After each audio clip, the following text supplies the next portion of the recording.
2024 அன்று வந்து குரூப் 4 தேர்வு நடைபெற இருக்குது. 10ஆம் வகுப்பு, 11ஆம் வகுப்பு, 12ஆம் வகுப்பு மாணவர்களுக்கு வந்து பொதுத் தேர்வு நடைபெற இருக்குது. இந்த சமயத்தில நம்ம மனசு சொல்லும், "இன்னைக்கு ஒரே ஒரு நாள் ரிலாக்ஸா இருந்துக்கலாம். இன்னைக்கு ஒரே ஒரு நாள் ஜாலியா படம் பார்க்கலாம். இன்னைக்கு ஒரே ஒரு நாள் ஜாலியா கிரிக்கெட் பார்க்கலாம். இன்னைக்கு ஒரே ஒரு நாள் படிக்க வேணாம், ஜாலியா சுத்துவோம்."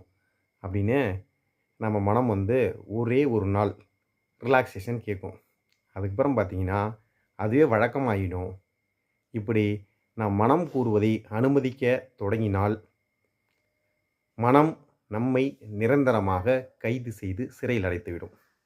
அதாவது நாம நல்ல செயலை நோக்கி நகர முடியாம, அந்த மனம் வந்து நம்மள என்ன பண்ணிடும் அப்படின்னா, தடுத்துவிடும்.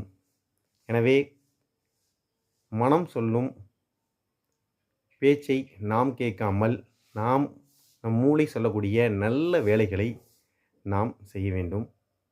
அப்பதான் நாம வந்து வாழ்வில் வெற்றி பெறலாம்.